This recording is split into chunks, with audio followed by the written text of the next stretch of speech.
김주의 돌직구쇼에 오신 여러분 반갑습니다. 김주입니다. 저는 오늘도 돌직구쇼 오픈 스튜디오 앞에 나왔습니다. 오늘 많이 춥습니다. 어느덧 2021년 한 해도 다 지나가고 오늘 하루만 남았습니다. 올 한 해도 우리 시청자 여러분 수고 많으셨습니다. 고생 많으셨습니다. 새해 복 많이 받으시고 건강하시기 바라겠습니다. 2021년의 마지막 날 오늘 뜨거운 소식들만 준비했습니다. 저와 함께 하시죠. 김주의 돌직구쇼 지금 라이브로 시작하겠습니다. 잠깐만요.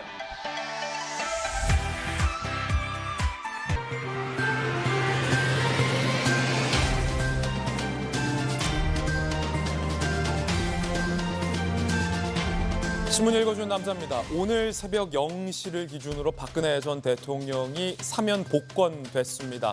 당분간은 병원 치료에 집중한다라는 방침입니다. 그런데 관계자들에 따르면 박근혜 전 대통령이 건강 회복의 의지가 매우 강한 것으로 전해지고 있습니다. 잠시 후에 이야기 나눠보죠. 오늘 조간신문 4가지 키워드 살펴보겠습니다. 함께 보시죠. 자, 먼저 첫 번째 키워드부터 봅니다. 첫 번째 키워드는 바로 내림세. 동아일보가 주목하고 있는 내림세는 과연 어떤 내림세일까요? 무엇이 내려가고 있다는 걸까요? 동아일보 이면입니다.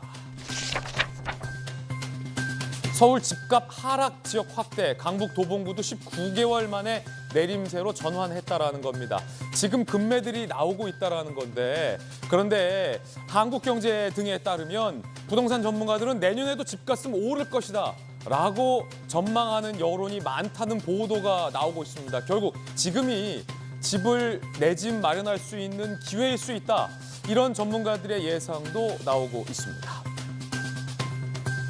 결과적으로 내년에도 공급되는 아파트의 물량이 현저히 부족할 것으로 예상되기 때문이라는 게 이런 현상들로 이어지는 이유인 것 같습니다. 자, 두 번째 키워드 함께 보시죠. 두 번째 키워드는 바로 이겁니다. 진실. 트루스.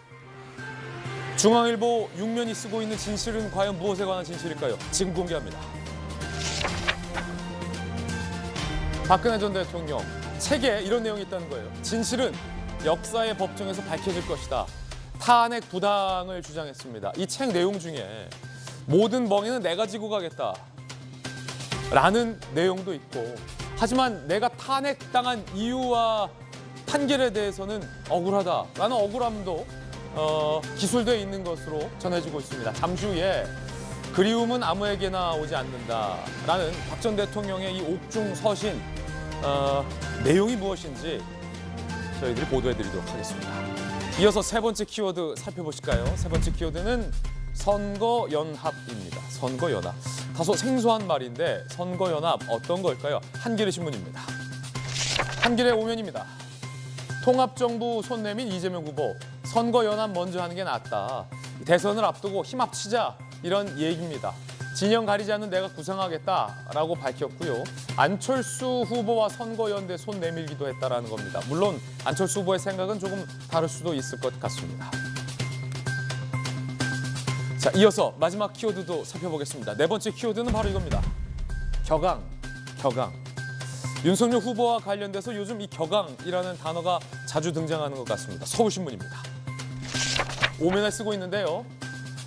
독해진 윤석열, 공수처장 당장 구속해야 된다. TK 텃밭에선 친박구애를 했습니다. 윤석열 후보 이런 얘기도 했습니다. 무릎 꿇고 사느니 서서 죽겠다. 윤석열 후보와 야당에서는 현재 이 공수처의 무분별한 통신 조회와 관련해서 야당 후보를 사찰하고 있는 것이다라고 밝히기도 했습니다. 무릎 꿇으니 서서 죽겠다라는 격앙된 반응이 나왔습니다. 잠시 후에 이 공수처의 통신 조회와 관련해서 김진우 공수처장이 국회에 뭐라고 답변했는지도 들어볼 텐데 이 충분한 해명이 될지 여러분들이 직접 들어보시고 판단해 주시죠. 지금까지 신문 읽어주는 남자였습니다.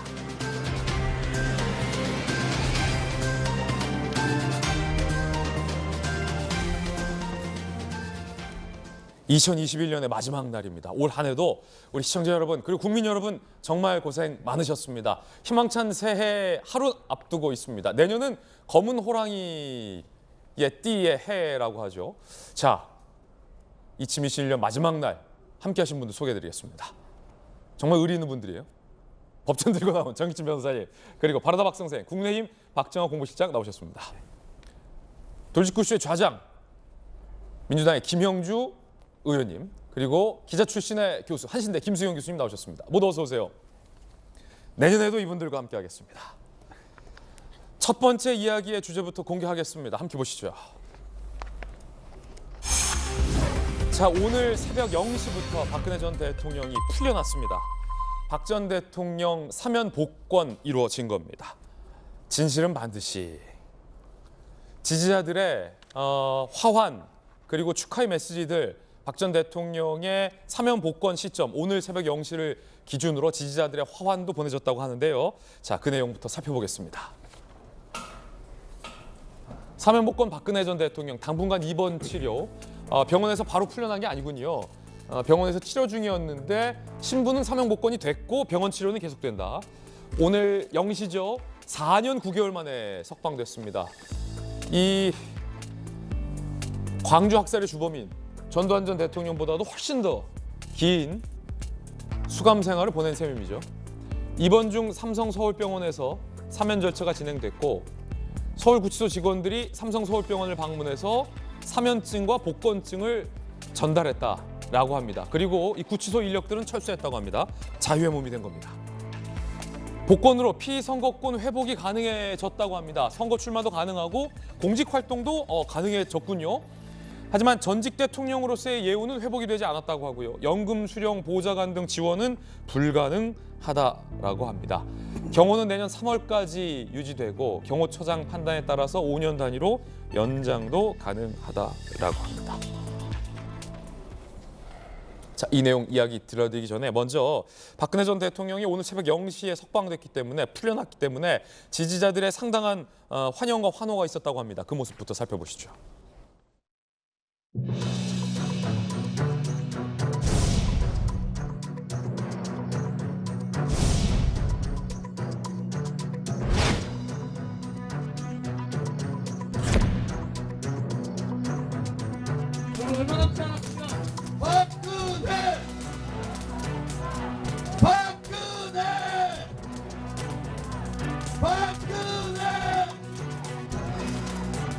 박근혜 대통령께서 자유의 몸으로 국민 곁으로 오셨습니다. 여러분 크게 함성 질러주시기 바랍니다.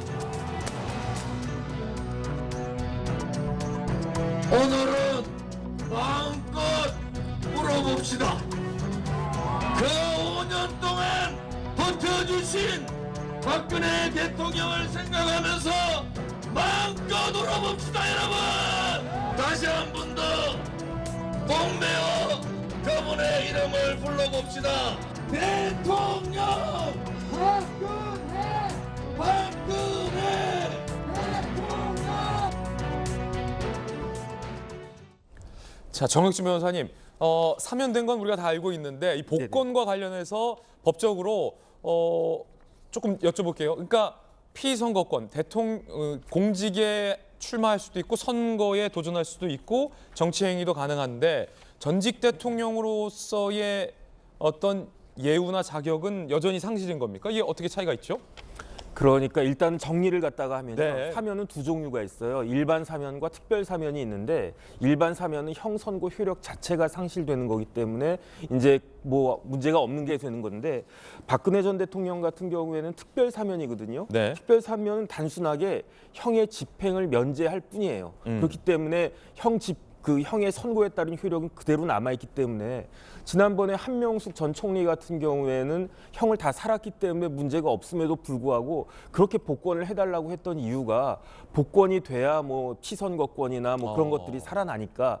그런데 요번에 이제 박근혜 전 대통령은 특별 사면에다가 복권까지 됐다라고 하니까 그 문제는 없어지는데, 그런데 박근혜 전 대통령은 대통령의 신분이었기 때문에 전직 대통령 예우에 관한 법률에 의해 가지고 여러 종류의 특혜들이 있습니다. 뭐 연금도 받고 제일 중요한 건 이제 비석, 그것도 아주 그 고위공직에 있는 그런 비서들도 다 제공을 받고, 그 다음에 뭐 병원비도 이제 공짜로 받고 뭐 이런 여러 가지 혜택들이 있는데, 그런데 재직 중에 탄핵을 당한 사람 같은 경우에는 그런 혜택이 다 없어지고요. 그래요? 남는 건 뭐만 남냐면은 그래도 전직 대통령이니까 우리나라 최고의 국가 기밀들을 보유했던 사람 아니겠습니까? 예. 그러니까 전직 대통령에 대해서는 경호만은 해야 된다가 아니고 할 수 있다라고 이렇게 규정이 되어 있어요. 그렇기 때문에 때문에 박근혜 전 대통령 같은 경우에는 직전 대통령이기 때문에 경호에 대해서는 당분간 몇 년 동안 계속 유지가 되는 예. 것이 맞지 않나 그 생각이 듭니다. 자, 그럼 김영주 의원님. 네. 박근혜 전 대통령 하면은 정치권에서 오랫동안 따라붙었던 별명이 있습니다. 뭐 저도 국회 출입해봤지만 바로 선거의 여왕이라는 별명이 있죠.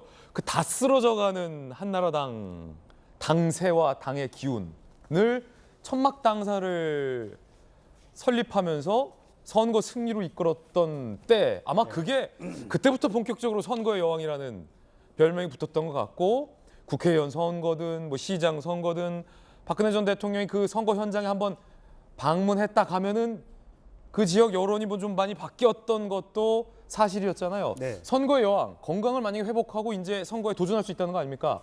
앞으로 혹시 뭐 전직 대통령이었긴 합니다만 직접 선거에 출마하지는 않겠지만 어떻게든 정치적인 재개의 가능성 어떻게 보십니까?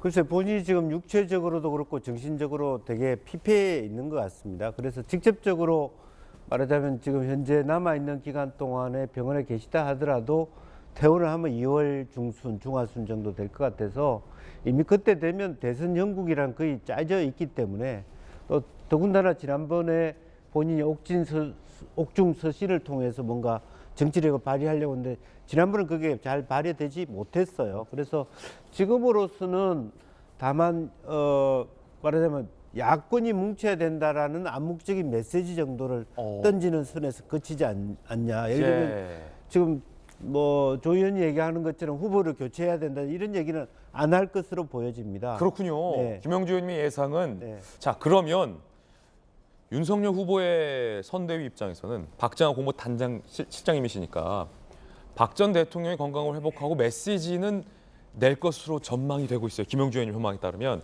그 메시지가 뭐 예컨대 크게 두 가지를 상상해 보자면 누구누구는 배신자예요. 찍지 마세요. 라는 종류의 메시지가 나갈 수도 있고 모든 멍에는 내가 지겠습니다. 대선을 앞두고 하나로 뭉쳐주세요. 뭐 이런 메시지가 나올 수도 있잖아요. 어떤 메시지가 나오냐에 따라서 윤석열 후보 입장에서는 상당한 여파가 다를 것 같은데 뭐 내심 좀 기대하는 바가 있습니까?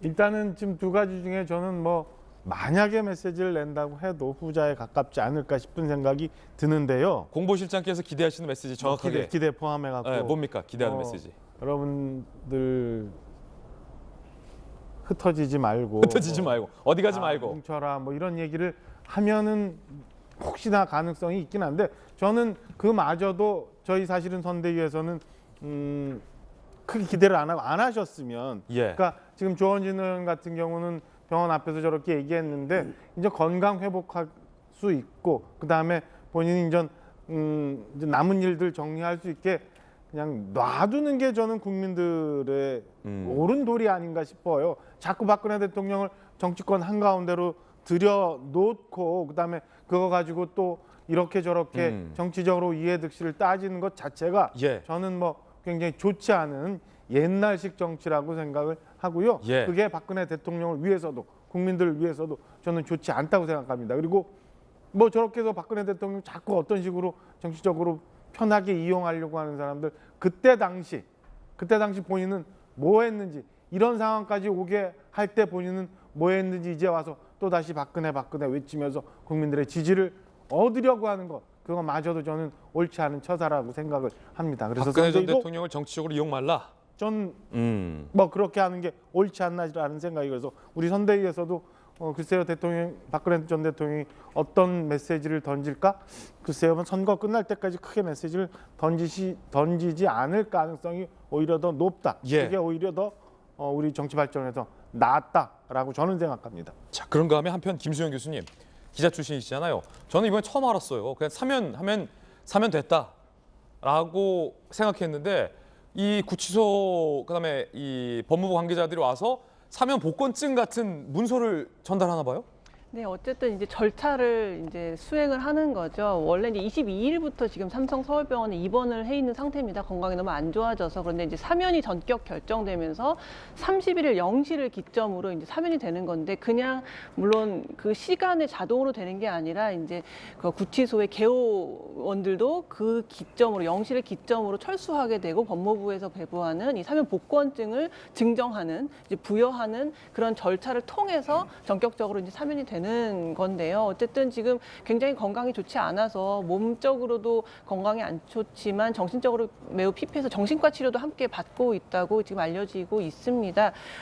그런데 지금 어쨌든 그 치아가 좋지 않아가지고 계속 이제 미음을 이제 먹고 있었던 상황인가 봐요. 소화를 잘 시킬 수가 없으니까. 그런데 최근에 조금 건강을 회복하면서 진밥을 달라라고 얘기를 한 걸 보면은 좀 적극적으로 뭔가 내 건강을 챙기겠다라는 좀 이런 의지를 보이고 있는 상황으로 보이고요. 사실 지금 윤석열 후보 입장에서는 굉장히 이 박근혜 전 대통령의 사면이 다소 난처한 상황을 만들고 있는 것만은 분명한 것 같습니다. 어쨌든 문재인 정부의 아래에서 공직자로서 특검에 이제 관여했었지만, 그래도 이제 박근혜 전 대통령이 뭐 이렇게 기소돼서 대법 확정 판결을 받기까지 여러 가지 관여했기 때문에, 그런데 또 이제 국민의힘 후보로 전격 이제 들어오다 보니까 여러 가지로 입장이 굉장히 난처한 상황인 것만은 분명한 것 같아요. 그래서 박근혜 전 대통령이 어떤 메시지를 앞으로 낼 것인가에 따라서, 만약에 지금 옥중서신이 책으로 지금 출판되었는데 그 책에서 자신의 이제 억울함도 호소하고 진실이 밝혀질 것이다라고 얘기하고 있는데, 이제 이런 이야기들이 계속 나오게 되면은 윤석열 후보로서는 굉장히 난감한 상황이 이어질 수밖에 없다. 그런 생각이 듭니다. 어쨌든 절차상 이 사면 복권증은 전달이 됐다라는 거군요. 사면증, 복권증이 따로 있다는 건 전 이번에 처음 알았어요. 혹시 이거 분실하면 무효, 그건 아니죠, 정영진 변호사님? 그건 아니고요. 원래 그 증서가 그 발급된 이후에 도달한 이후로부터 12시간 이내에 그 석방하도록 되어 있고요. 예. 그다음에 특별한 일이 있으면은 지난번에는 말씀드렸지만 그 갈 곳이 없다거나 그럴 경우에는 구치소에 더 머무를 수도 있는데, 박근혜 전 대통령 같은 경우에는 병원에 계시니까 그럴 필요가 없는 거죠. 박 전 대통령이 건강 회복에 대한 강한 의지를 표명한 것으로 알려지고 있습니다. 함께 보시죠. 치아가 안 좋아서 미음만 섭취했던 상태였는데, 우리 공화당 관계자에 따르면 미음만 드시던 분이 최근엔 진밥을 달라고 했다. 사면과 함께 건강 회복의 의지가 강해졌다. 보수 분열하지 않는 쪽으로 대선 전 입장 발표 분명히 있을 것이다. 중앙일보가 이런 보도 나왔어요. 자, 박정환 실장님. 네. 일단 첫 번째는 건강 회복에 대한 강한 의지가 있다. 이거는 뭐 박 전 대통령에 대해서 지지를 하든 지지하지 않든 도의적인 차원, 인간적인 차원에서 다행이에요.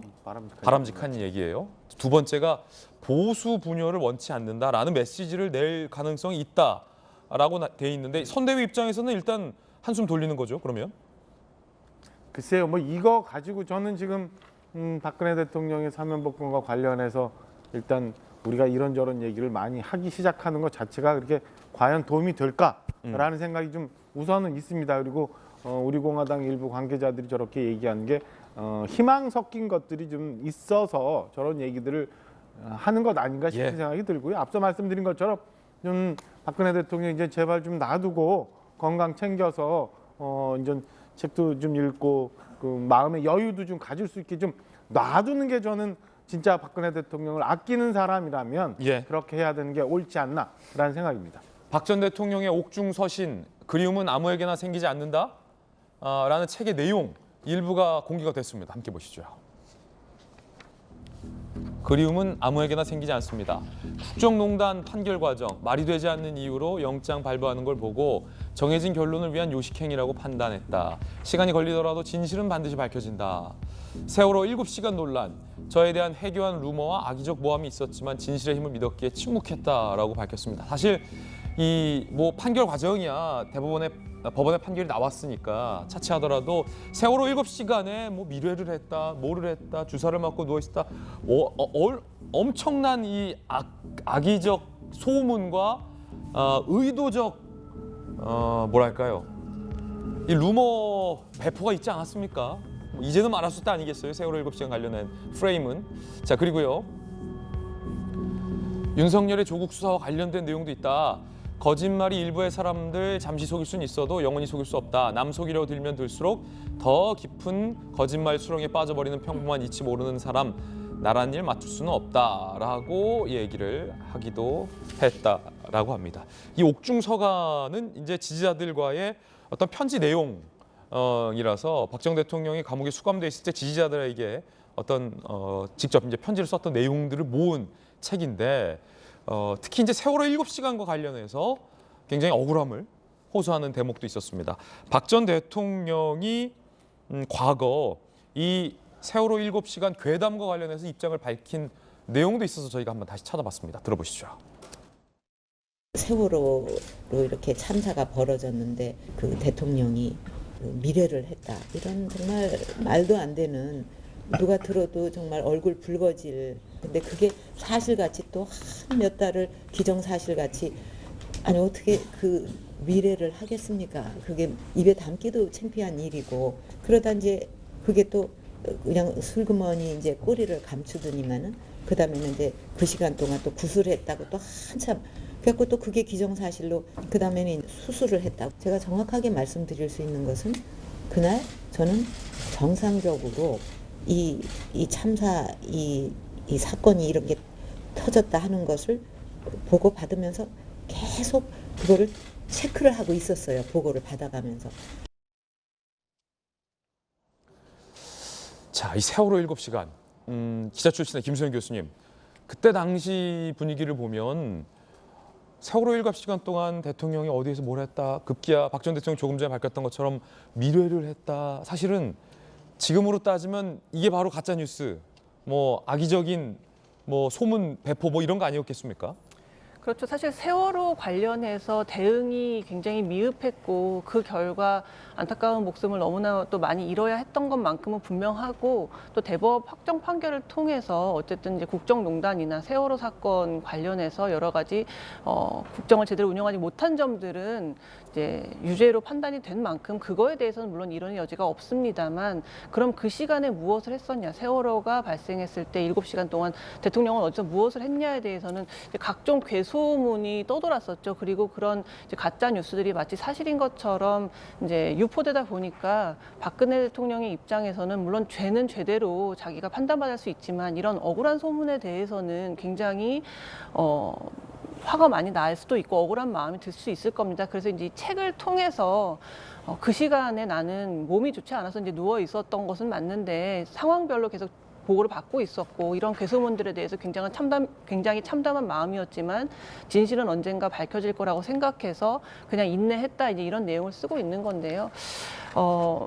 어쨌든 박근혜 대통령에 대해서 이제 확정 판결이 난 만큼 이제 이 죄에 대해서 어쨌든 부당하다, 법원이 굉장히 정치적으로 판단한 것이고 나는 억울하다라고 말하는 것은 별로 좋아 보이진 않습니다. 어쨌든 법치주의 국가에서 대법의 확정 판결을 받는다는 것은 그만큼 우리가 어떤 사법기관의 그 판단 앞에서는 좀 겸허하게 수용하는 모습을 좀 보이는 것이 전직 대통령으로서의 이제 바람직한 모습일 텐데, 이러한 괴소문들에 대해서만큼은 그것이 분명히 아니라면 특히나 또 여성으로서 굉장히 그 인내할 수 없는 모욕적인 이제 소문들이 많다 보니까 그 부분에 대해서는 굉장히 강하게 좀 이야기하고 싶은 마음이 있을 거라 생각이 듭니다. 예, 어쨌든 유죄 판단을 받았고 4년이 넘는 수감 생활을 했고 또 사면 복권이 됐고, 그리고 모든 멍에는 내가 지고 가겠다라고 밝혔고, 그런 소문들은 예나 지금이나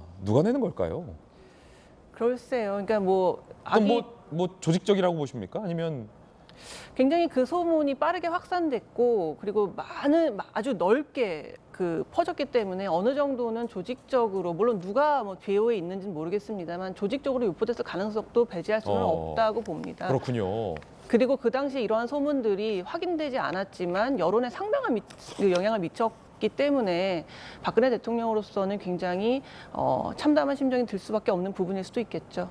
정익진 변호사님, 네. 그런가 하면 조국 전 장관에 대해서 이렇게 기술하는 것도 독특한데, 그러니까 이 수감 생활을 하면서 뉴스를 다 챙겨 볼 수 있죠. 네네. 그렇죠. 네. 그래서 유심히 보았던 것 같아요. 조국에 대해서 그 사람이 걸어온 길을 뒤돌아보면 어떤 사람인지 알게 한다. 거짓말이 일부 사람을 잠시 속일 수는 있어도 모든을 속일 수는 없다.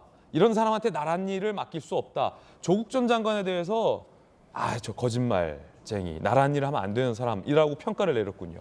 그래서 저는 어떤 생각이 드냐면 저런 이야기를 박 전 대통령이 하는 것은 거기 그 기저에는 본인이 억울하다. 그래서 이제 말이 되지 않는 이유로 영장이 발부되는 것을 보고 이게 요식행위다 이런 식으로 체계에 기술했다는 거 아니겠습니까? 그 말은 결국은 본인이 대법원까지 가서 확정 판결로 징역 22년을 받았지만 그것을 스스로 인정하지 못하겠다는 그런 이야기예요.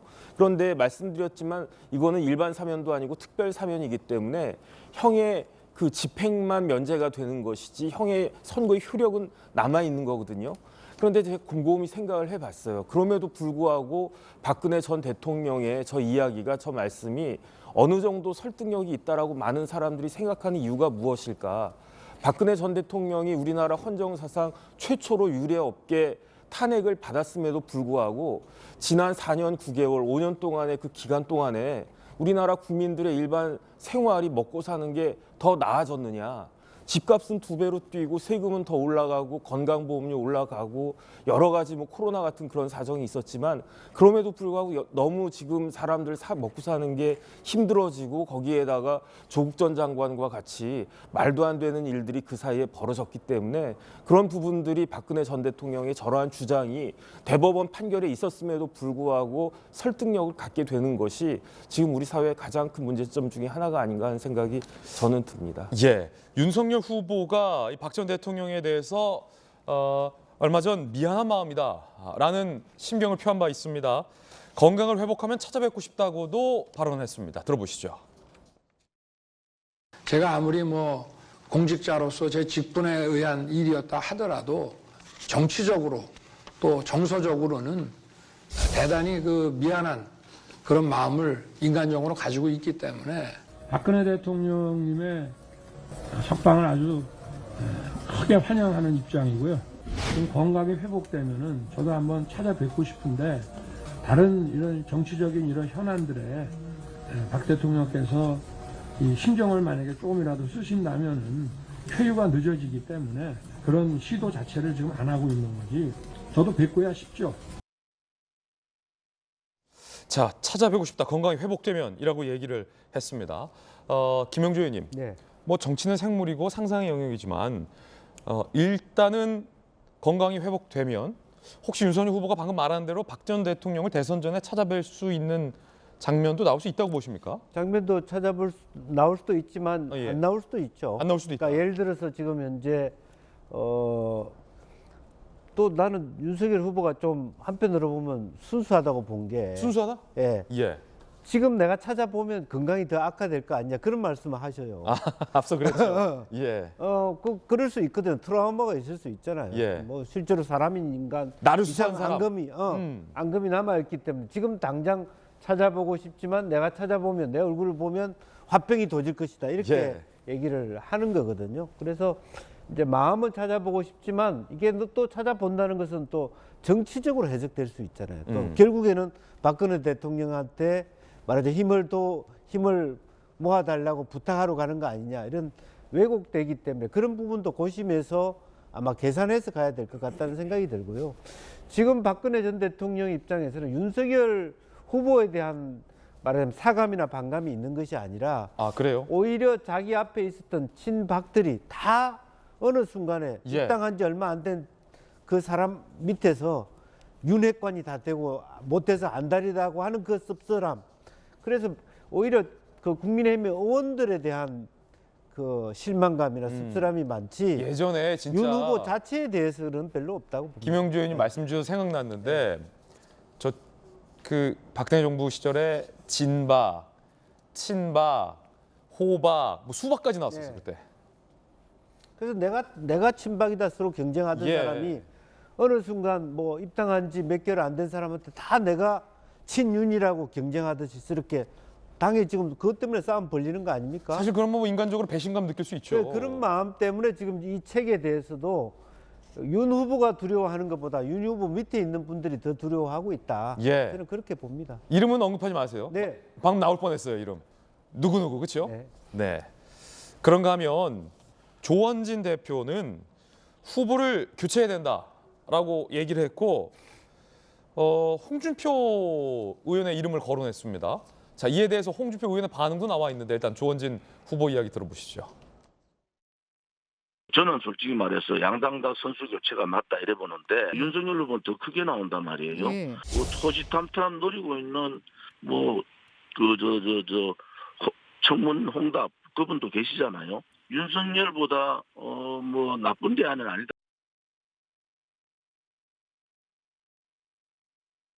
청문 홍답 그분은 이렇게 반응했습니다. 오래 살고 볼 일이다.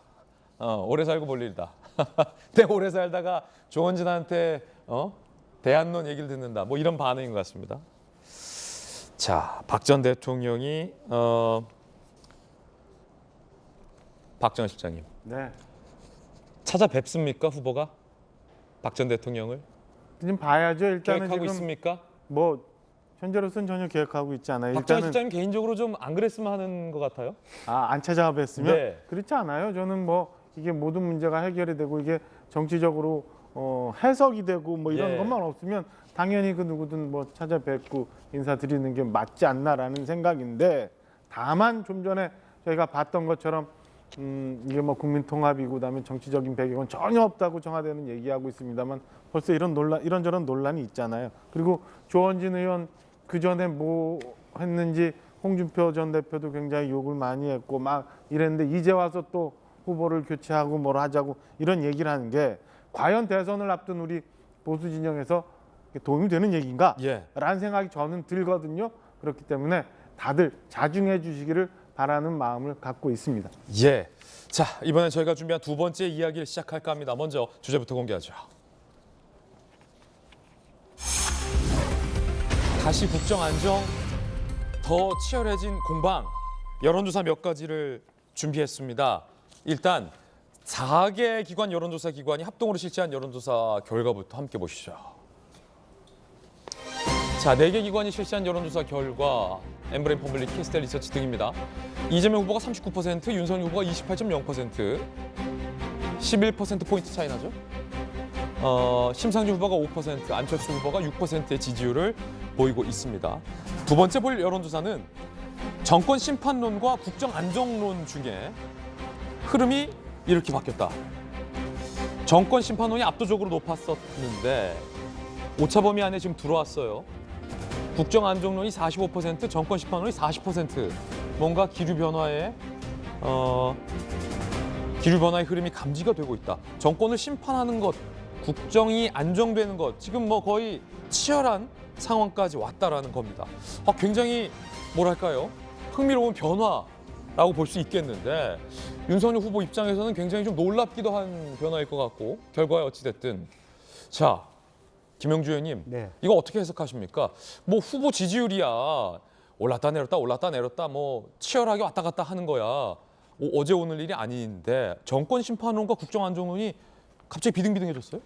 국민 입장에서는 정권도 심판하고 싶고 야당도 심판하고 싶은 마음이죠. 사실. 그렇죠. 예. 그러니까 실제로 보면 정권 심판론이 없어졌다 이렇게 보기는 어려운데 예. 지금 보니까 정권을 심판하기 위해서 정권 교체를 해야 되는데 야당이 하는 행태를 보니까 너무 오만하고 뭐 다 정권이 교체된 것처럼 저렇게 분열이고 자중질환이 일어나니까 과연 그런 자세로 저 정부, 새로운 정부에게 우리가 신뢰를 가질 수 있느냐, 그런 의미에서 이렇게 오히려 정치적 무관심청 또 그런 부분들이 늘어나면서 부분적으로는 또 안철수 후보에 대한 어떤 제3 대안론 또 자기 당 내에서도 뭐 후보 교체론 이런 것들이 일시적으로 일어나고 있지 않느냐 하는 생각이 들고요. 그래서 실제로 이렇다면 뭐 답은 어쨌든 저는 뭐 이거 자체가 큰 트렌드일 수도 없다라고 생각합니다만은 그렇다면 어쨌든 국민의힘 스스로는 우선은 빨리 이 정권 교체론이라고 하는 생각을 국민들이 가질 수 있도록 힘을 모으는 수밖에 없고요. 그도 그럴 것이 이재명 후보가 거의 정권 교체에 준하는 상당히 발빠른 정책적 대안과 변화를 노리고 있거든요. 그러니까 야권에서는 저는 그런 생각이 들더라고요. 옛날에 이명박 후보하고 정동영 후보가 만났을 때 정동영 후보가 진 대로 지금 야권이 하고 있다고. BBK는 누구 것이냐, 대장동은 누구 것이냐 이 얘기하다가 선거 껐거든. 자기 비전을 얘기하지 못해서 빨리 좀 그런 부분이 다가가냐 안 다가가냐가 추후의 어떤 방향을 다시 재정립하지 않을까 그렇게 생각이 듭니다. 자, 박정환 실장님, 네. 윤 후보의 지지율 왜 갑자기 이렇게 떨어졌다고 진단하세요? 선대위가 진단하는 후보 지지율 하락의 원인은 무엇입니까? 일단 제가 사실은 선대위 합류하고 나서 한 달 좀 남짓됐습니다만 그때부터 지금까지 울산 회동 외에는 국민들한테 좀 속 시원한 모습을 보여준 게 한 건도 없어요. 이준석 대표와의 갈등. 일단 첫째는 그래서 지금 선대위 내에 이준석 대표와의 갈등. 두 번째는 후보 자체가 이제 몇몇 실언 뭐 이런 것들 다음에 최근에 이제 사과를 했습니다마는 배우자 리스크 뭐 이런 것들이 모여져서 지금의 결과를 만들어내고 있는 것 아닌가라는 생각이 좀 우선 듭니다. 그래서 이재명 후보가 잘했다기보다는 그 민주당이 잘했다기보다는 저희 스스로 잘못한 부분들이 있어서 예. 지지율을 까먹었다라고 반성하고 있습니다. 그 중에서 뭐가 제일 큰 것 같아요? 그러니까 김건희 씨 리스크는 어쨌든 아내가 사과를 했고 후보도 진심으로 사과를 해서 지나가는 국면이라는 평가가 많은데 살아있는 리스크는 이 대표와의 갈등인 것 같은데 언론이 보기에는 그게 제일 큰 비중을 차지하고 가장 어려운 난제라고 안에서 분석하고 있습니다. 자, 그럼 원인 진단은 이 대표의 갈등, 이 대표가 어떤 뭐 조간신문 보도에 따르면 가출한 것, 두 번째 그게 리스크고 지지율을 깎아먹고 있다. 그게 가장 크다. 그러면 어떻게 해결해요? 이 대표 그냥 이렇게 냅둡니까? 계속 인터뷰하고 다니는데. 왜 오늘도 김종인 위원장하고 이제 점심 회동을 한다고 해요. 오늘이에요? 오늘 그래서 이준석 대표가 어떤 얘기를 그 안에서 할지 김종인 위원장이 어떻게 이준석 대표의 과의 얘기를 정리할지 좀 봐야 됩니다만은 저는 이게 굉장히 국민들한테 굉장히 많은 그 걱정과 지지층의 우려를 좀 주고 있는 거기 때문에 저는 지금이라도 이준석 대표가 뭐 이게 매일 너무 많이 바뀌어요. 아침에 했던 얘기, 점심에 했던 얘기, 저녁에 했던 예. 얘기가 너무 왔다 갔다 해서 도대체 속마음이 어떻게 되는지 모르겠습니다만 모든 국민들이 바라는데도 일단 들어와서 같이 예. 대선을 치러야지 그 대표로서 당연히 해야 될 일 아닌가라는 생각입니다. 그래서 오늘 좋은 결과가 있길 바라고 내년에 새로 새 출발을 좀 했으면 하는 바람을 갖고 있어요. 오늘 그럼 김종인 총괄위원장이 이준석 대표를 만나는 이유는 당의 어른으로서 해결사로서 갈등 그만 유발하고 이제 둘아라. 이 상황을 정리하기 위해서 만나는 거다. 그렇죠. 그게 당연히 들어갈 수밖에. 그러니까 김종인 위원장 어제 말씀하신 것처럼 무슨 얘기를 하는지 일단 내가 한번 들어보겠다라고 얘기하셨거든요. 그러니까 오늘 이준석 대표하고 얘기가 허심탄회하게 진행이 된다면 예. 이 갈등 국면도 좀 봉합이 될 수 있는 계기가 되지 않을까라고 생각이 듭니다. 말씀 주셨듯이 이준석 대표가 최근 선대위에 복귀의 의사를 밝혔다가 또 얼마 지나지 않아 선대위 복귀할 생각이 없다라고 인터뷰를 하는 등 이 대표의 진심이 무엇인지에 대해서 많은 분들이 헷갈려하고 있습니다. 이렇게 또 인터뷰했습니다. 자, 어제는 이 대표께서 꿈 얘기를 하셨는데 털 뽑힌 매머드에게 쫓기는 꿈. 오늘은 이런 얘기가 TBS에서 했군요. 이 상태로 가면 이회창 2002년 대선 졌을 때와 비슷한 모습 될까 걱정된다. 말을 새로 뽑든지 개썰매 끌고 오든지 해야 한다. 라며 선거 진다. 얘기를 했습니다. 윤석열 후보 어제 대구시당 기자간담회 선거 2달 남기고 쇄신하라는 건 포기하라는 악의적 공세다. 개편이나 그런 건 없다. 라고 직접적으로 뭐 반발한 건 아닙니다만 서로 다른 이야기를 했습니다. 정혁진 변호사님 법조인이시잖아요. 네네. 그 법조인은 좀 잘 알잖아요. 저는 헷갈려서 기자들은. 그러니까 이준석 대표가 선대위에 복귀를 한다는 겁니까? 안 한다는 겁니까? 그거는 법조인보다는 기자님들이 더 잘 아실 것 같은데. 우리 몰라서 그래. 진짜 물어보는 거예요. 법조인이 볼 때는 좀 간파하는 그런 게 있지 않습니까? 일단은 제 생각에는 지금 뭐 옆에 박정환 실장님한테는 죄송스러운 이야기지만 사실은 제가 민심을 쭉 들어보면 후보 교체 이야기가 선대위 내부에서 생각한 것보다 굉장히 커요. 그런데 100% 확실한 거는 후보 교체는 뭐 현실적으로 쉽지 않지 않겠습니까? 대표 교체는 100% 해야 된다라고 저는 생각을 합니다. 자, 정혁준 변호사님 개인 생각이죠? 네, 그건 제 개인 생각이고요. 왜냐하면 지금 잘 달래서 들어오려고 하고 있는데 대표 교체해야 된다라고 말씀하시면 파장 있을 수 있어요. 왜냐하면 첫 번째 지난번에 네. 가출했을 때에는 예. 그때는 이제 김종인 위원장을 모시고 와야 된다라고 명분도 있었고 예. 성공도 했고 그건 다 맞는 이야기였어요. 자, 옆에서 박 실장 진땀. 그다음에 이제 두 번째로 가출했을 때에는 예. 선을 넘어도 그 워낙 크게 넘었고 예. 그다음에 더 큰 건 뭐냐면 이준석 그 대표의 개인적인 스캔들 문제가 이게 간단한 문제가 아니라고 보여지기 때문에 방금 말씀하신 거는 한 유튜버가 제기한 2013년인가요? 이 대표가 뭐 성접대 의혹 말씀하시는 거죠? 네네 맞습니다. 그런데 그게 팩트가 있는 것 같거든요. 예. 왜냐하면 뭐 검찰이나 이런 기록 같은 것들이 뒷받침되는 것으로 보여지기 때문에 만약에 이준석 대표가 들어왔는데 그런 것들이 현실화되면 그러면 그 파장은 어마어마할 수 있기 때문에 차라리 지금 잘 나갔으니까 여기서 이제 대표는 더 이상 하면 안 되겠다라고 하는 것이 제 개인적인 생각이기도 하지만 제 주변에 있는 사람들의 공통된 이야기이기 때문에 예. 일단은 지금 국민의힘은 지지율도 10% 넘게 빠졌잖아요. 예. 상대적으로 지금 상황에서 일단 대표부터 교체해야 되는 것이 아닌가 하는 생각을 저는 합니다. 자, 법조인으로서 정혁진 변호사의 개인 의견이라는 말씀 드리겠고 그 제기된 의혹과 관련돼서도 이 대표는 허위 사실이다라고 주장을 하고 있고 뭐 사건의 어떤 진위 여부에 대해서는 단정할 수 없다는 말씀 거듭 드리겠습니다. 박정희 씨는 계속 옆에서 목이 타신지 물만 드시고 계신데 근데 사실은 너무 세게 말씀하셔가지고 아니 근데 만약에 이 개인 의혹이 사실이든 사실이 아니든 선대위에 합류했는데 이런 의혹들이 계속적으로 제기된다면 사실이든 사실이 아니든 타격이 있을 수도 있지 않습니까? 아마 정혁준 변호사님이 이걸 우려하는 것 같은데. 그래도 선거라는 이렇게 대선이라는 큰 선거를 치러야 되잖아요. 그게 아직 확인이 되지 않은 사실이고 백지장이라도 가서 맞들어야 되는데 날도 춥고 이런데 어디 좀 밖에 나가 있는 대표 빨리 들어와야지요. 자, 일단 날이 춥다. 놔둘 수 있나요? 어디 와서 예. 조금이라도 보태고 같이 나가는 모습을 만들어 주는 게 옳지 않나라는 생각이 들어요. 그래서 네. 지금 뭐 사실 현실적으로 뭐 대표가 어떻게 됐다 뭐 한다는 거는 불가능한 일이고요. 빨리 저는 이준석 대표가 뭐가 좀 서운한 건지 아니면 뭐를 어떻게 해결해야 되는지 선문답하지 말고 오늘 기왕에 회동이 있으니까 좀 얘기하고 해결해서 빨리 들어와서 좀 일 같이 했으면 하는 바람이 좀 있습니다. 김종인 총괄위원장은 어쨌든 오늘 만나서 해결을 할 의지가 강하죠. 여튼 들어와라라고 오늘 종결 지을 의지가 강한 거죠. 그렇죠. 오늘 알겠습니다. 마지막 날이잖아요. 그러니까 예. 종결 짓고 새로 시작해야죠. 자, 그러면 김용주 의원께서 보시기에 이 인터뷰에서는 선대위 복귀 의사를 밝히고 저 인터뷰에서는 선대위 복귀할 생각이 없다라고 이 대표가 인터뷰를 했어요. 왜 이런지 이 대표 속내는 뭔지 김용주 의원님 어떻게 보십니까? 글쎄요, 이제 본인도 지금 한편으로는 이제 뭐랄까 이렇게 결합을 하고 싶은데 윤석열 후보가 제발 좀 뭐 윤핵관이 내가 보기에는 없는데 이준석 대표가 윤핵관에 대해서 거듭 얘기를 하니까 나도 좀 알아보겠다 이런 정도만 얘기를 해줘도 좀 쉽게 들어갈 것 같은데 같이 하고자 하는데 죽어도 그런 얘기를 안 해요. 예. 이게 민주주의의 일환이다.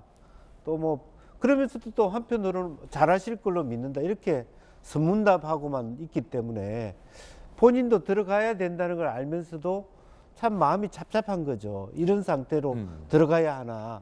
이제 그런 부분이 있기 때문에 서로 그 부분을 김종인 위원장이 좁혀줘야 될 것 같고. 이 대표의 마음이 들어가고 싶은 마음, 들어가고 싶지 않은 마음 이게 두 개 다 있다. 네. 근데 그렇다 하더라도 인터뷰에서 복귀한다, 안 한다 라는 건 좀 헷갈리지 않습니까? 그렇죠. 그러니까 이제 실제로 보면은 뭐 질문의 뉘앙스에 따르고 매체의 성향에 따라서 그렇군요. 예, MBN 다르고 TV조선 다르고 채널A 다른 그런 부분이라서 이것은 뭐 자기 마음은 전혀 없고 뭐 그 말하자면 구독자 뭐 채널의 특성에 맞춰서 자기가 적답을 하고 있는 거라서 조금 그거는 정도가 아닌 것 정도가 같다. 아니다. 예. 그런 생각이 드네요. 네. 그렇습니다. 오늘 김종인 총괄위원장과 이준석 대표가 오찬을 할 예정입니다. 자, 그런가 하면 이재명 후보가 북한엔 할 말을 하겠다 라고 얘기했고 특검은 야당이 조건을 붙이지 않을 때 가능하다라고 했습니다. 그런가 하면 윤석열 후보는 이재명 후보가 표를 얻으려 어음 정치를 하고 있다라고 얘기했습니다. 두 후보의 이야기 들어보겠습니다. 북한에 대해서 할 말은 하겠다. 굴욕적이라는 비난을 받지 않도록 좀 단단하게 해야겠다. 과도한 행동을 하면 상응하는 조치가 있어야 되겠죠. 특검을 조건 걸지 말고 또 대상을 제한하지 말고 근데 이재명 해당 부만 하자 이런 거 하지 말고 지금 하든 근데 가능하면 빨리 하자. 저는 빨리 혐의를 벗고 싶습니다. 대신에 특정 부분을 특정 조건으로 이런 건 붙이지 않아야 합의가 가능할 거다. 공약을 아주 소확행이라고 그래가지고 동네마다 마을마다 지역마다 해가지고 표를 얻기 위해서 막 던지는데 이 어음 정치, 이 어음 결제되는 거 봤습니까? 이번 정권에서 믿을 수가 없습니다. 또 어음입니다. 지금 이 민주당은 입으로만 성설특검 얘기하고 대장동 범인이기 때문에 안 받는 거 아닙니까? 자기들이 또 조건을 달더라고요. 이 특검도 받지 못하는 그래서 제가 이거는 확정적 중범죄라고 표현한 겁니다. 이런 사람 대통령으로 내세워 되겠습니까? 네? 자, 이 두 후보가 이제 대선이 가까울수록 치열하게 날을 세우고 있습니다. 서로가 서로를 향해서 특검을 안 받고 있다라고 공을 돌리고 있는 발언도 확인할 수 있었습니다. 자, 그런가 하면 이 윤석열 후보가 대장동에서 얻은 돈 대선 때 안 쓰겠냐라는 문제 제기를 했습니다. 그리고 안철수 후보는 30년 전 투자 종목도 기억하면서 함께 출장 간 직원은 모른다는 게 말이 안 된다라고 꼬집었는데 요 두 후보의 이야기 듣고 나서 또 이에 대한 이재명 후보의 발언도 들어보도록 하겠습니다. 먼저 윤석열 후보 이야기입니다. 전과 4번까지는 저는 과거의 실수라고 이해할 수 있습니다만은 이 중범죄로 얻은 이 돈 가지고 이거 대통령 만드는데 안 쓰겠습니까? 삼척동자도 다 아는 얘기 아니에요? 그렇게 오래 해외여행도 같이 갔는데 글쎄요. 모르는 사람이면 어떡합니까? 거의 한 30년 전에 투자했던 걸 세세하게 기억하고 맞아요. 계시더라고요. 큰 돈을 잡으셨다고. 그래서 네. 굉장히 기억력이 좋으신 분이구나. 김수영 교수님, 일단 대장동 관련해서 윤석열 후보와 안철수 후보는 이재명 후보의 기존의 발언, 김문기 초장에 대해서 잘 기억이 안 난다라는 이재명 후보의 이 발언을 안 믿는 분위기네요. 그렇죠. 이제 그 안철수 후보 같은 경우에는 이제 무슨 얘기를 했냐면 얼마 전에 이재명 후보가 한 경제 유튜브 채널에 나와서 자기가 30년 전에 이제 투자했던 경험들을 이제 이야기했거든요. 저도 그 방송을 봤습니다. 그런데 굉장히 자세하고 그 종목이나 시기, 어떻게 투자가 이루어졌고 이런 것들을 워낙 자세하게 꼼꼼하게 기억해서 이야기하다 보니까 30년 전의 일도 그렇게 분명하게 기억을 했는데 어떻게 얼마 전에 있었던 그런 대장동 의혹과 그로 인해서 김문기 처장이 극단적 선택을 한 것에 대해서 그분을 전혀 모른다, 인지하지도 못했다라고 말할 수가 있느냐 이렇게 이제 반론을 편 것이죠. 사실 저도 좀 의아하긴 했습니다. 어쨌든 물론 산하기관의 부하 직원을 일일이 다 기억할 수는 없고 표창장을 줬다는 이유만으로도 저도 기억할 수 없다고 봅니다. 워낙에 수백 건씩 표창장을 주다 보니까. 그런데 한 10박 정도를 함께하는 해외 출장을 같이 다니게 되면은 통상적으로는 그 사람을 개인적으로 아주 가깝게 알지는 못해도 그런 사람이 있다 정도는 보통은 기억을 하는데 그것조차도 모른다고 하니까 차라리 이제 그런 사람이 있는 건 알지만 내가 그분의 죽음하고는 큰 상관이 없다라고 이야기했다면 좀 더 수긍이 갔을 수 있는 부분인데 아예 모르고 인지조차 못했다고 이야기를 하니까 어떻게 그렇게 기억력이 좋으신 분이 그 엄청난 일에 대해서는 기억을 못 하시냐라고 아마 조금 비꼬아서 안철수 후보가 얘기한 것 같은데 사실 그 김문기 처장을 기억하냐 안 하냐는 본인의 진술에 의거할 수밖에 없기 때문에 그거를 어떻게 그 이재명 후보의 뇌구조 안에 들어가지 않는 한 증명할 수는 없다고 봅니다. 이걸 가지고 계속 왈가왈부하고 기억을 못하는 게 맞냐 아니냐라는 건 계속 끝없는 그냥 논란만 말싸움만 촉발시킬 것 같다는 생각이 들고요. 다만 이 대장동 특검과 관련해서는 어쨌든 이 의혹 자체가 이재명 후보의 어떤 연루설로 촉발된 만큼 민주당 쪽에서도 너무 본인에게 유리한 것보다는 상대방이 원하는 방식으로 들어주는 것이 오히려 특검 결과가 나왔을 때도 이렇게 당신들이 원하는 방식으로 특검을 했는데도 무죄다, 굉장히 깨끗하다, 아무 일이 없었다라고 얘기해야 민주당 입장에서도 훨씬 더 강력한 어떤 지지를 받을 수 있는 거 아니겠습니까? 그렇군요. 자신 없다면, 진짜 혐의가 없다면 야당 요구하는 대로 특검을 받아도 안 나올 것 아니냐. 근데 당초 얘기했던 것이 이제 고발사주 특검이랑 이 대장동 예. 특검을 쌍특검으로 하자고 얘기했었잖아요. 제 생각에는 고발사주 특검 같은 경우는 민주당이 원하는 대로, 대장동 같은 경우에는 국민의힘이 원하는 대로 이런 방식으로 특검이 이루어진다면 서로 깨끗하다면 이게 훨씬 더 낱낱이 밝힐 수 있고 그 좋은 결과에 생각이군요. 대해서도 수긍할 예. 수 있을 거 아닙니까? 하지만 이렇게 유리한 방식으로 특검을 하려고 하다 보면 결과가 나와도 수긍하지 못하는 상황이 되기 때문에 차라리 좀 이 부분은 민주당이 좀 더 양보를 하는 게 맞지 않을까? 그것이 더 국민들에게 세세한 사실들을 알 수 있게 해주지 않을까 하는 생각이 듭니다. 예, 김수영 교수님 견해 들어봤습니다.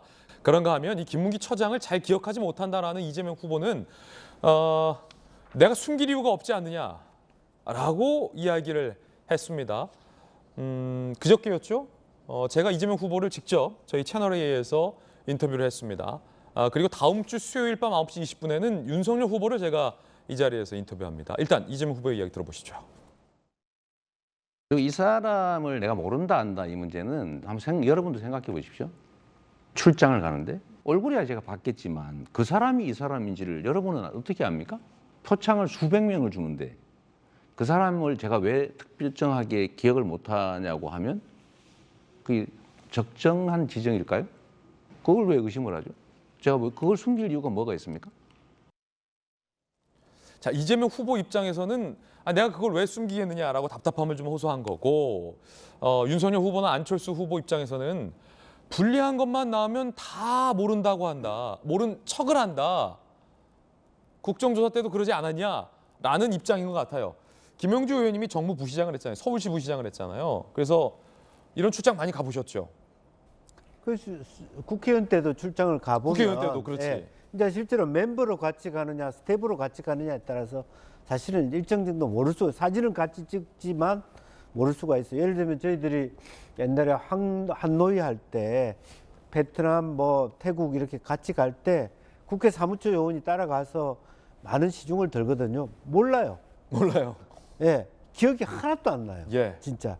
그러니까 그때는 같이 간 멤버들, 뭐 시연도 가고 뭐 전문가도 갔겠지. 그렇지 않고 저분이 있는데 그냥 밑에서 이렇게 뭐 일만 도와주는 분들은 같이 가도 모를 수 있다는 것이 하나 있고요.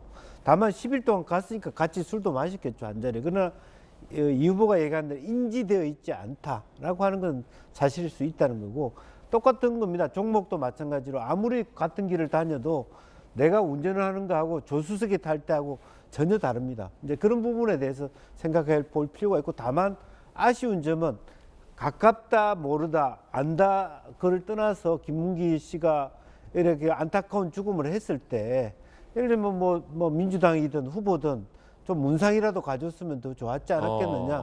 그런 아쉬움을 마치 우리가 무슨 뭐 꼬리 자르게 한다는 느낌까지 주면서, 그러니까 모르더라도 그 아쉬운 죽음이잖아요.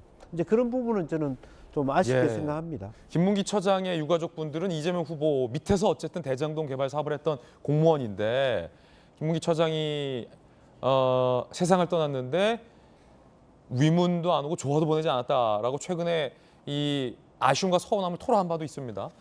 자, 모를 수 있다라는 의견. 자, 그럼 정혁진 변호사님 어떻게 보십니까? 이게 말이 안 되는 게요. 말이 안 된다, 모르는 게. 저 호주에 출장을 2015년 1월 달에 갔어요. 예. 1월 달에. 2월 달에 뭔 일이 있었냐면은 대장동 입찰 공고가 나갔어요. 그렇습니까? 그다음 3월 달에 제안서 접수하고 우선 협상 대상자가 지정이 됐고, 5월 달에 이사회 거쳐서 6월 달에 성남에 또 시작이 됐거든요. 저기 조금 전에 그 사진 나왔지만 누구 나와 있습니까? 그 유동규 나와 있고 김문기 전 처장하고 이재명 시장하고 있었잖아요. 성남 도계공에서 그 출장에 몇 명 갔냐면 딱 2명 갔어요. 근데 그 입찰 공고 나오기 직전이니까 제가 그 유동규라면 어떻게 이야기할 거냐면, 시장님 이제 드디어 대장동 시작이 됩니다. 그러면서 저 옆에 있는 김문기 그 당시 팀장이었거든요. 저 사람이 실무팀장입니다라고 이야기했겠습니까? 안 했겠습니까?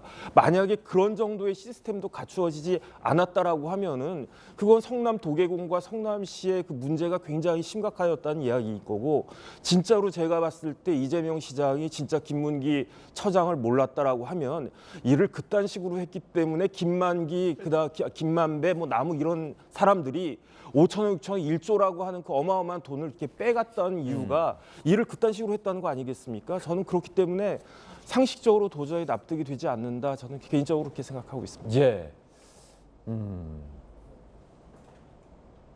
시장님, 김문기 팀장이 주무 담당입니다. 이제 행정 시작됩니다. 라는 얘기를 했을 것이다. 한 달 뒤거든요. 그게 바로. 정익진 변호사님의 어떤 추정이다라는 말씀드리겠고, 자, 이 방송에서 그딴 식이라는 표현은 좀 곤란합니다. 제가 대신 정정해드리겠습니다. 그런 식, 이런 식, 저런 식 이라는 표현이 더 옳습니다. 제가 양해를 구하겠습니다. 자, 이제 세 번째 이야기를 시작할까 합니다. 주제 공개합니다. 공수처, 이거 진짜 어떻게 하면 좋을까요? 일단 자꾸 이 공수처에 아닙니다. 예, 저는 뭐 의견은 있으나 밝히지 않겠고요. 참, 일단 국회 법사위 열리기 전에 어제 소동이 있었습니다. 들어보시죠.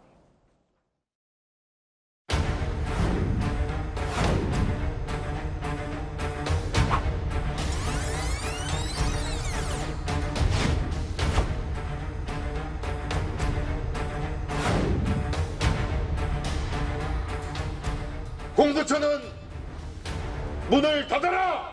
닫아라! 닫아라! 닫아라!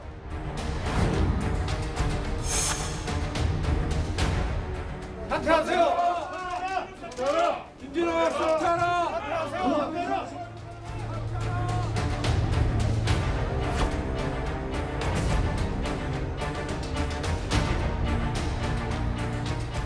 존경하는 김도읍 정책위 의장께서 지금 의원총회를 하고 있는데 공수처장이 와서 한마디 하는 게 좋겠다. 제가 드리고 싶은 말씀은 법사위 회의장에서 아니 우리 의원총회 와 야당 의원총회 하고 있는 뭐 하는 겁니까? 우리 의원총회 이거 안 보여 이거 안 보여. 하지 마시고 회의를 대표님 여기는 법사위 회의장이 아니에요 여기는. 이런 데 공을 시킵니까? 아니 법사위 회의장이 아니에요. 뭐 강제로 납치해 왔나?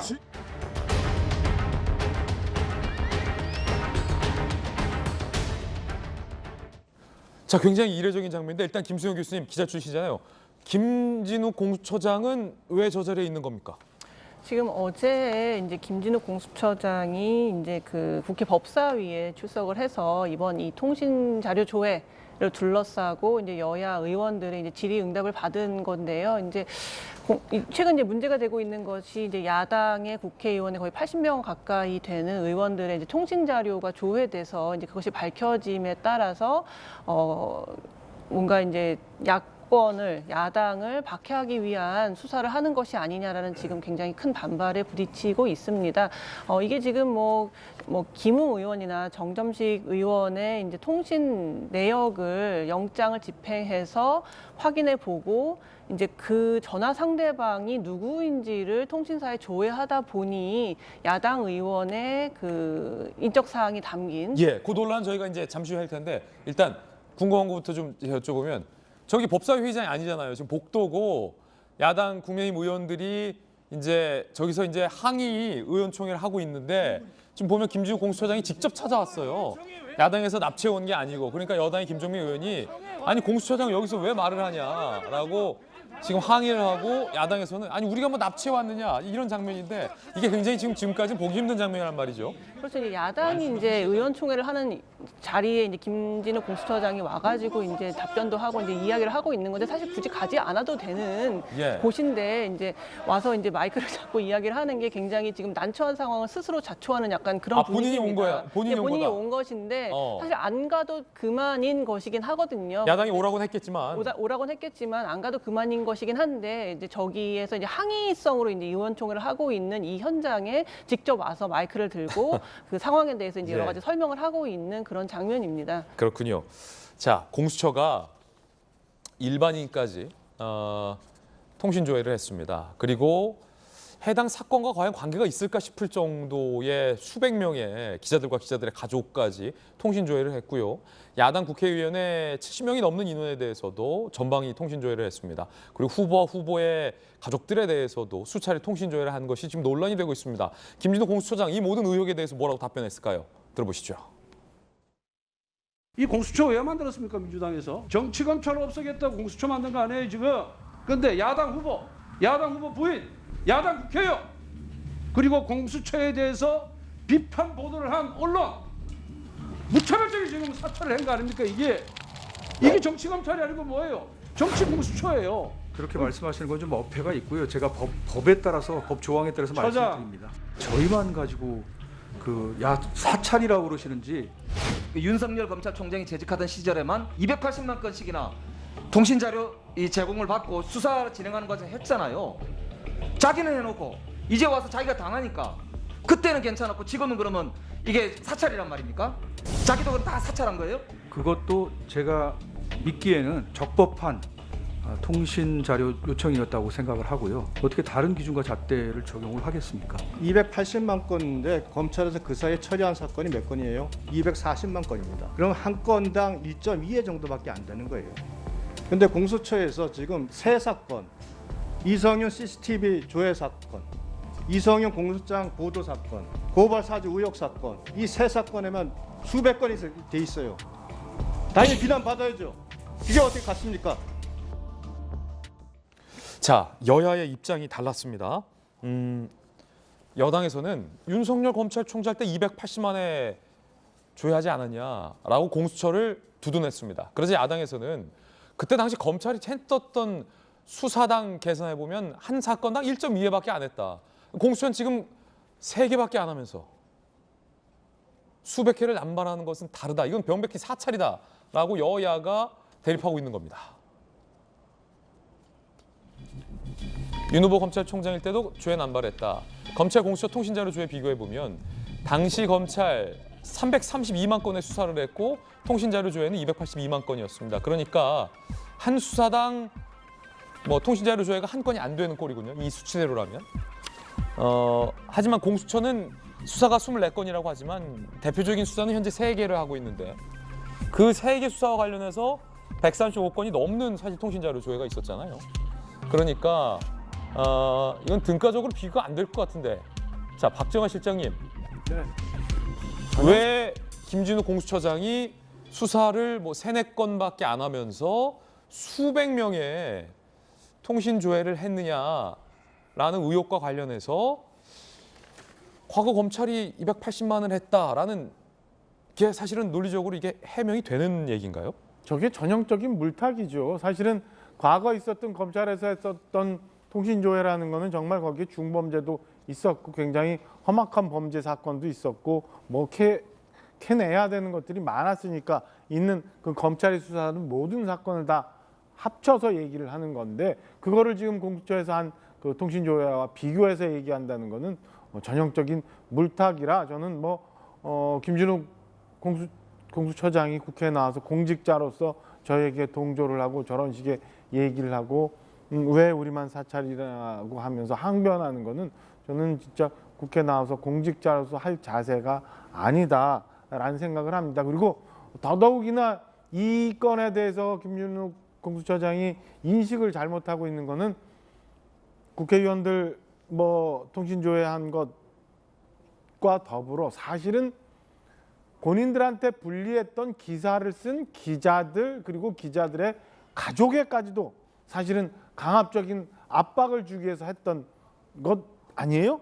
그러니까 이런 건에 대해서 얘기는 안 하고 과거 검찰에 윤석열 검찰은 얼마나 했다고 하면서 물타기를 하고 검찰 경찰 지금 많이 하고 있는데 왜 우리만 그렇게 얘기하느냐 사찰이냐라고 얘기하는 거 저는 스스로 이게 정치 공수처 그리고 과거 있었던 무슨 게슈타포 같은 역할을 스스로 자임하고 있는 것 아닌가라는 생각이 듭니다. 그럼 빨리빨리 해서 수사해갖고 정리를 해야지 지금 윤석열 후보를 4건이나 피의자로 갖다 놓고 나서 필요할 때마다 통신조회 하겠다는 거 아니에요. 이거는 저는 이 대명천지 민주사회에서 있을 수 없는 일이라고 생각을 합니다. 정영진 변호사님 법정인이시잖아요. 네네. 2가지 질문 드릴게요. 공수처장의 답변은 왜 우리만 갖고 사찰이라 하느냐?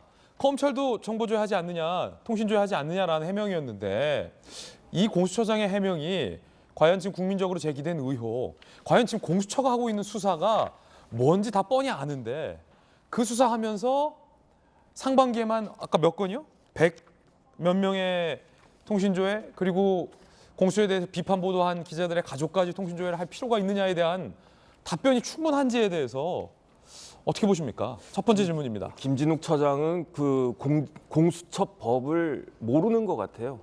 왜냐하면 이게 수사기관은 전기통신사업법에 따라 가지고 그 통신 자료를 요청할 권한이 있습니다. 수사기관은.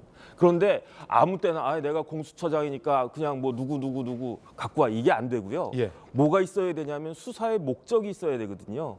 이 수사의 목적을 위반해 가지고 저런 자료를 받으면 5년 이하 징역에 처해지도록 전기통신사업법에 규정이 되어 있어요. 그런데 고위공직자범죄수사처가 아무나 수사할 수 있는 게 아니에요. 여기 5분 계시지만 공수처는 우리 5명 절대로 수사할 수가 없습니다. 왜냐하면 공수처가 수사할 수 있는 범인은 누구냐? 위로는 대통령부터 밑으로는 3급 이상 공무원까지만 그 조사할 수 있는 데가 공수처거든요. 예. 예외는 딱 하나예요. 금감원장, 부원장, 감사만 공수처가 그 공무원이 아닌 경우에 수사할 수 있을 뿐이지 저 같은 사람에 대해서 이렇게 본다? 이거는 명백하게 위법한 거거든요. 그러면은 윤석열 후보가 후보죠. 그 아주 지금 높은 사람이 될 수 있는 가능성이 적지 않은 분이긴 하지만 윤석열 후보 지금 아무것도 아닙니다. 공무원 아니잖아요. 그 김건희 씨는 그 배우자니까 더 아무것도 아니고 기자들이 공무원입니까? 아무것도 아니에요. 그런데 어떻게 공수처에서 저런 사람들에 대해서 검찰은 할 수 있어요. 경찰도 할 수 있고. 근데 공수처가 할 수 없는 것을 마치 검찰하고 저렇게 비교해가면서 우리가 했는데 왜 우리만 갖고 그래 이렇게 이야기하는 거는 제가 봤을 때 저 양반이 자기가 담당하고 있는 법을 알고 있는 건가 하는 생각까지 들 정도로 매우 부적절한 이야기라고 저는 생각을 합니다. 정익진 변호사의 의견이었고 그럼 두 번째 질문입니다. 공수처가 밝힌 게 상반기에만 135건이고 더 나올 걸로 보여요. 네네. 이게 지금 공수처가 하고 있는 수사 뻔하잖아요. 몇 개 안 되잖아요. 네. 그 수사 개수에 봤을 때 뭐 대상에 대해서 부적절하다는 의견 주셨으니까 공수처는 합법적이다라고 주장하잖아요.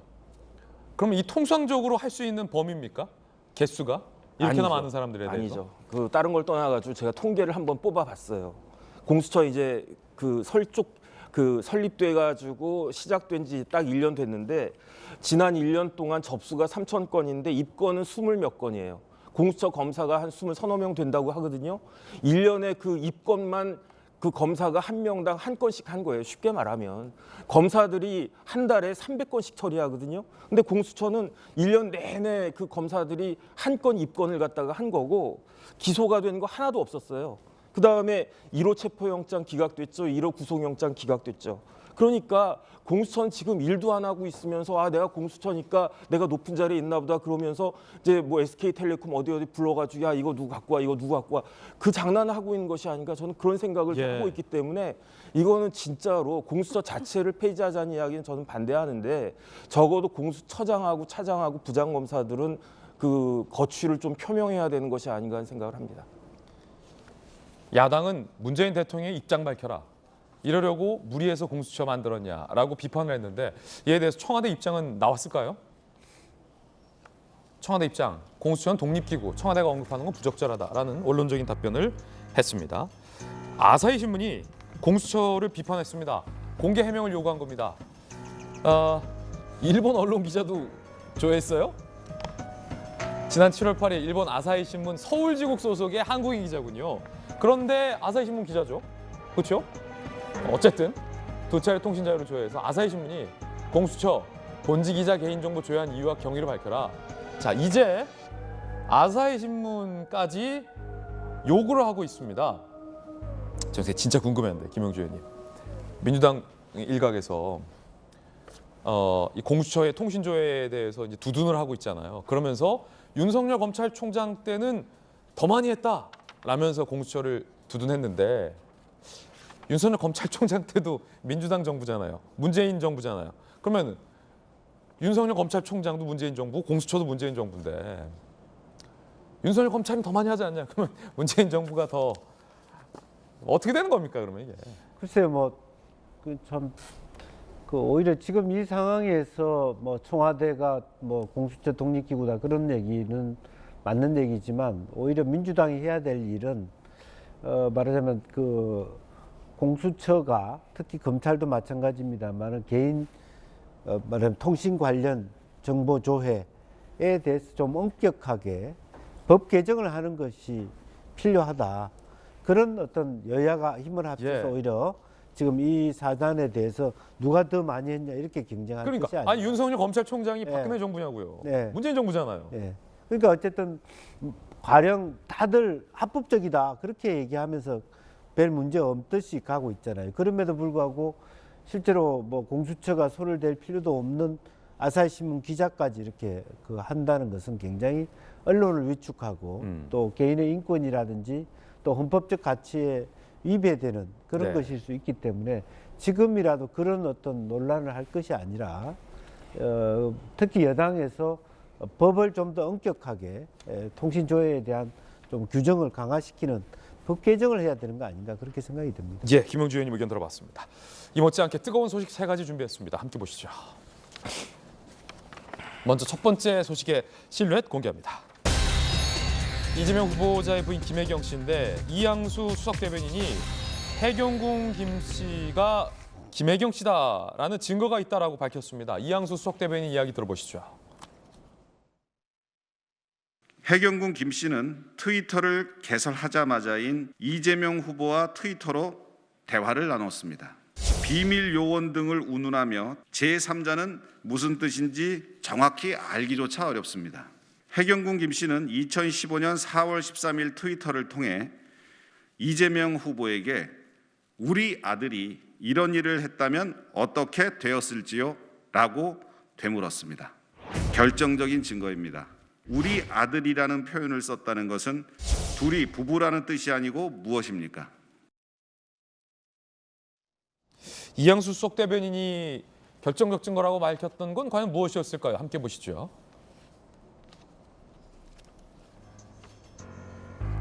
(2014년과 2015년에) 이재명 후보와 해경궁 김 씨가 트윗을 주고받는 걸 이양수 수석대변인은 문제 삼았습니다. 이게 2013년도 건데 일단 한 분의 비밀 광복군이 참 많은 비밀 요원들을 불러내는군요. 이렇게 다 공개하면 나중에 지구는 누가 지키나요? 이재명 후보가 쓰자 해경궁 김이 시장님 저는 사실 아무도 모르는 원더우먼입니다. 그동안 평범한 아줌마로 참 힘든 커밍아웃이네요. 자 그리고 두 번째 트윗은요. 장남이 군대에서 성폭행하고도 빠져나가도 보면 에잉 우리 아들이 후임에게 이렇게 했으면 어떻게 되었을지요. 그 후로 인간으로 안 봅니다. 그러니까 누군가를 지금 비판하는 이야기를 하면서 우리 아들이 이랬다면 그러자 이재명 후보가 이렇게 허허 이런 국가기밀을 누설하면 곤란합니다. 라고 하는데 글쎄요. 이 우리 아들은 진짜 이재명 후보와 김혜경 씨 사이에 우리 아들 아니냐 이런 게 이양수 대변인의 요지 같은데 어떻게 보십니까, 김수영 교수님?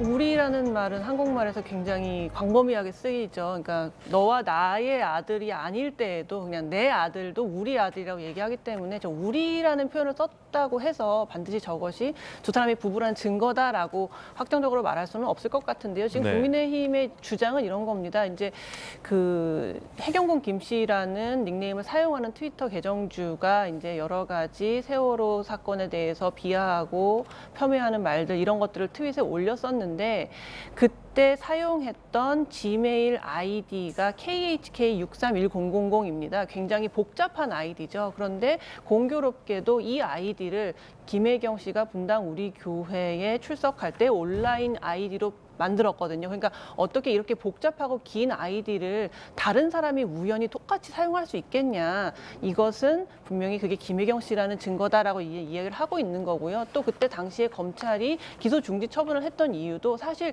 이 IP 주소를 추적했을 때 이 트윗을 날렸던 마지막 장소가 이재명 후보의 자택으로 나왔습니다.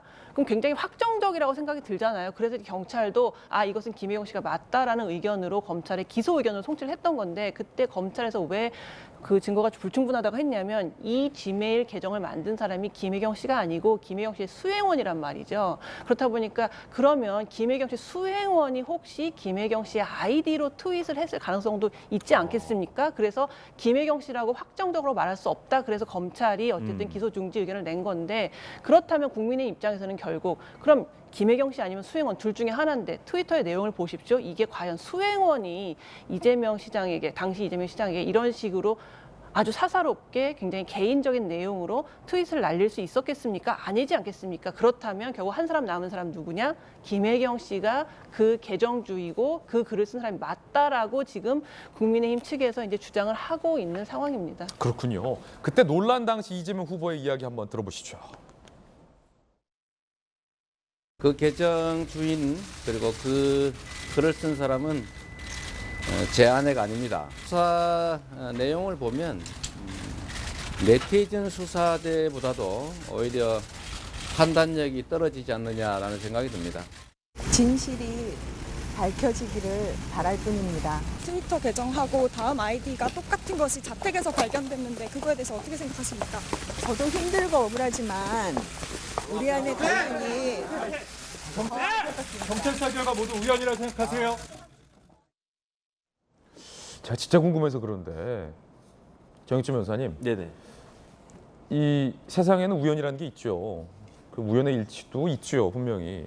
근데 저 긴 아이디가 일치할 우연은 굉장히 희박한 확률 같고 결정적으로 IP가 자택에서 발견됐잖아요, 김혜경 씨. 그러면 김혜경 씨가 아니면 자택에 있는 누군가가 저런 글을 올렸다, 저 아이디를 썼다라는 얘기가 되잖아요. 네네. 그러면 상상해 보자면 김혜경 씨가 아니면 이재명 후보 자택에, 근데 이재명 후보 일리는 없고 본인이 쓰고 본인이 답하지 않았을 테니까 이재명 후보도 아니고 만약에 김혜경 씨가 아니라면 저택에서 저 IP를 김혜경 씨 말고 저 해경궁 김 씨 아이디로 글을 쓸 수 있는 사람이 집에 있는 수행원일 수도 있을 거고, 네. 아니면 누가 있을까요? 그래서 저는 이제 그런 의심을 누가 했느냐, 경찰에서 했던 거예요. 그런데 수원지검에서는 그것을 거기에 대해서 이제 의심이 조금이라도 있으니까 기소를 안 한 거거든요. 근데 저는 어떤 생각이 드냐면 그때 수원지검에서 기소를 했었어야 했다. 그 다음에 기소를 갖다 한 다음에 그게 만약에 진짜 김혜경 씨나 뭐 그런 분들이 쓴 것이 아니다라고 한다면 내가 쓴 게 아니고 우리 집에 있는 뭐 가정부나 뭐 누구나 아들 친구나 이런 사람들이 와가지고 내가 잠깐 다른 짓 하고 있는 사이에 그것을 했다라고 하는 것을 아들이 썼을 수도 있겠군요. 입증 책임을 그 저쪽에다가 전가시킬 수 있었을 것이다라고 저는 생각을 갖다 하는데, 오히려 검찰 수사를 했다면, 오히려 검찰이 기소를 했다라고 하면 그러면 거기에 대한 판단은 누가 하겠습니까? 그 법원에서 수원지법에서 했겠죠. 그런데 아예 기소까지도 안 했기 때문에 거기에 대한 판사의 판단 자체가 봉쇄되어 버린 것이 아닌가, 일단 그런 생각이 들고요. 그다음 더 중요한 건 뭐냐면 여기에 대해서 고소를 누가 했냐면은 다른 사람이 한 게 아니고 당시 전해철 의원이 했단 말이에요. 그러니까 그때는 야당이었겠죠. 그때 어쨌든 같은 당에 있는 사람이 고소를 하고 그 다음에 경찰도 그 이야기가 맞다라고 해가지고 기소 의견으로 송치를 했는데 그것을 이제 그 당시에 이제 윤석열 그 후보는 그 당시에는 서울중앙지검장이었을 겁니다. 근데 수원지검에서 그걸 갖다가 막았기 때문에, 그래서 저는 그 객관적으로는 좀 납득이 안 가고 그다음에 수사 그 실무상으로도 전 잘못된 것이 아닌가 하는 생각을 하고 있었습니다. 정익준 변호사님 의견 들어봤습니다. 이에 대해서 김혜경 씨와 이재명 후보는 명백히 김혜경 씨가 아니다라고 재차 입장을 밝혀왔습니다. 자, 두 번째 소식 살펴보시죠. 송영길 대표와 김건희 씨의 모습, 실루엣의 정치였는데 송영길 대표의 이 발언 결국 인권위로 가게 된다고 합니다. 이 발언입니다. 실세는 김건희로 알려져 있고 김건희 씨 같은 사람이 사석에서도 윤석열 후보한테 반말을 한다는 거 아닙니까? 실제 집권하게 되면 실권을 거의 최순실 이상으로 흔들 걸로 다 우리가 염려를 하고 있는 거잖아요. 예. 이게 연예인도 그러는데 하물며 대통령의 부인이 될 분이 이렇게 커튼 뒤에 숨어 있어가지고 이게 되겠습니까? 결국 인권 1호 시민단체가 송 대표의 발언은 남존여비 사상에서 비롯됐다. 명백한 성차별이다. 반말 이유로 최순실 국정농단 거론하며 김 씨의 인권을 침해했다라며 인권위에 진정서를 제기했다라고 합니다. 김용주 의원님, 네. 어떻게 보십니까?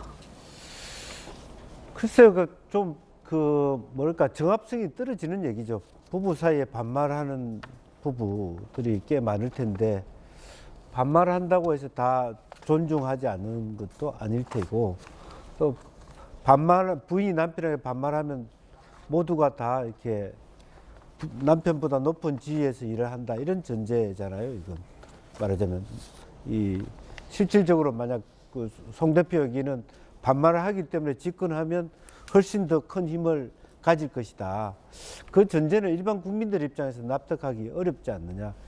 특히 젊은이들 세대에서는 반말하는 경우도 많고 또 연상연하도 되게 많고 그런 상태에서 예가 적절하지 않았다고 생각이 들고 또 한편으로는 그 얘기 자체가 우리가 비판하고 비난할 수는 있지만 또 그게 인권위까지 가야 될 사안인가 저는 또 그것도 또 의아스럽다는 말씀을 드리고 싶습니다. 예. 사모님께서 학교 같은 학번 맞죠? 그렇지만 어쨌든 학번이 저보다 높죠. 나이가 같죠. 그럼 학번이 사모님이 높으면 반말해도 되겠네요, 그렇죠? 반말을 하지 않지만 화가 날 때는 반말을 하죠. 예. 잘 들었습니다. 자, 이번에 세 번째 핫삼 이야기 공개하겠습니다.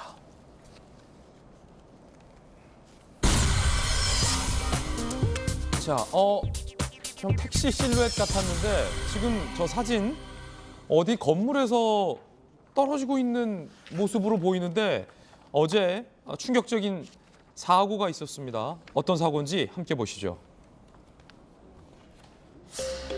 자, 차량 CCTV에 촬영된 사진인데 이렇게 택시 한 대가 건물 외벽을 뚫고서 떨어집니다. 자, 이게 영화 촬영하는 게 아닙니다.